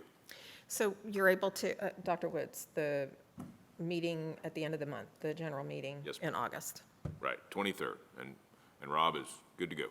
So, we will, as has been indicated, we will send you the proposed maps well ahead of that meeting. So you've got plenty of time to consider both as a whole and in the SMD to which you are assigned and you reside. Okey doke. Good?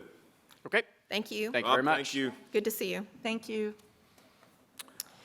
Ms. Freeman, we have one item remaining, Yes, we do. which is actually the reason we had to call this meeting, and that is to to seek the board's approval for calling for the public hearing dealing with the budget and tax rate adoption. Dr. Barajas. Thank you, Dr. Woods. We're asking for the board to call for the required public hearing on budget and tax rates to be held on August 23rd, the same day that the board will consider for adoption the 2022-23 budget and tax rates. Normally, in years past, we have had this meeting called for in the middle of the month, but there is no requirement that the hearing be on a different day other than the day that you are adopting the budget. So at this time, we decided that it would be best to give staff the ability to put the budget together, to get the notice ready to be published in the Express News, because by law, we have to publish it in the Express News. So it gives us a little bit more time to get all that together so we can comply with the statute that requires it to be in the newspaper no less than 10 days before the meeting or no more than 30. So we're asking for the board to call for the public hearing on August 23rd. And in the past, we did it, Renee, in the past, we did it 2 different times. We had a meeting usually in the middle of the month, Month, 15th, yeah. 16th, that was specifically called to have the hearing, and then a week later, we adopted the budget. And there's no statute that requires you to have them separate. Is there any, I'm just thinking, is there anything that, I mean, and we never have historically had this happen, but is there anything that we could have the public come to us and talk to us and bring up an issue that we wanted to have addressed, and then that pushes it back because we wouldn't have any time to review or investigate or, I mean, because what are we doing on the 16th? We do have some agenda items on the 16th. Could we get a public hearing done on the 16th? We could. As Dr. Barajas indicates, as we thought about it, it actually, if I think about it just purely as a logical thing, having the hearing and having the board action on the same night makes sense, right? That said, we have not had an issue in the past. Folks that have had concerns about the budget have expressed them typically well ahead of adoption in August, and typically they have to do with things like growth and improvement or compensation or something along those lines, which is actually decided months ahead, right, in June. So it's really, it's up to the board. There is a certain amount of sense of conducting a public hearing before the board acts on the same evening, but that's up to the board. A real quick question. It's posted somewhere, right, or will it be posted somewhere for community to look at without a meeting? It's required. It's required, but All that where is it posted? We have to post the notice in the newspaper, actually, even. Right. We question that, but we also post it on the website. Okay, so there could be that opportunity too, so it's not like. It's accessible. Statute Okay. requires that the day that the notice goes in the paper, and right now, if we do have the hearing on the 23rd, which I highly recommend, we would probably have the notice in the newspaper on the 12th, but no later than the 13th. And on that same day that it's posted in the newspaper, on our website will be a review of the budget that will be considered. It's in a raw format, not the format that the board will see in the actual budget book.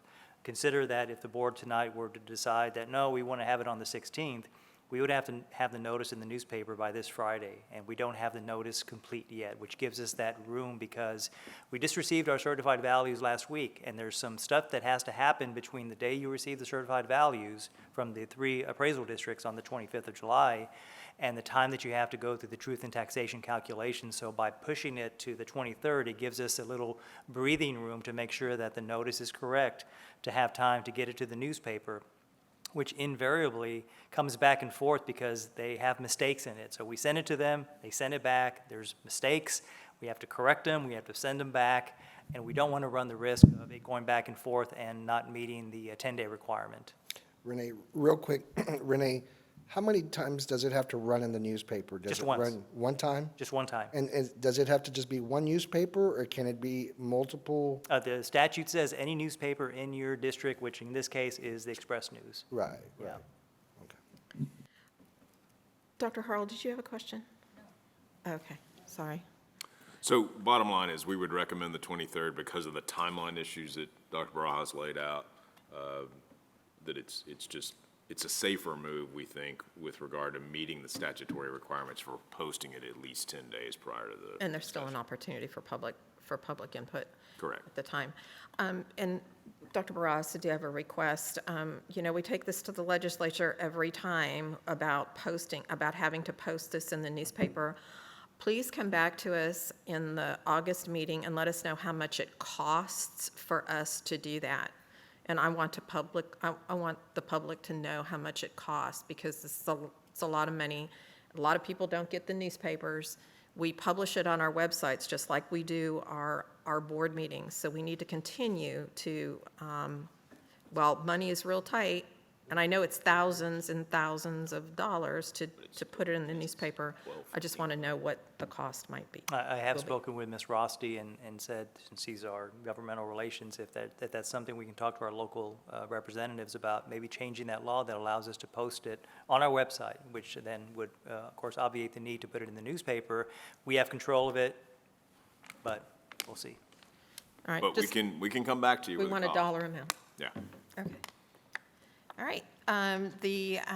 There is one item on executive agenda that's been pulled, so we don't have executive session. If there are no objections, this meeting is, Well, I'm sorry. We need action on the notice of public meeting. I apologize. Okay. I didn't realize that. So you want me to make that? Please, if you would like to. Okay. So I move that we set the public hearing for August 23rd to Truth and Taxation. To discuss the budget and. Discuss the budget, okay, that's what I was wondering. Discuss the budget? Second. Well, no, I was just trying to get the language. Discuss the budget and what? And tax rates. And tax rate. Okay. So I move that on August 23rd, that we discuss the budget and the tax rate for that. Sorry.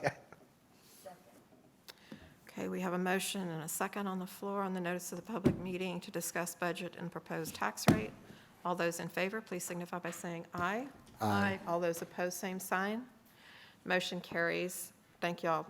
Again, unless there's any objection, we are adjourned. Thank you all. Good, thank you.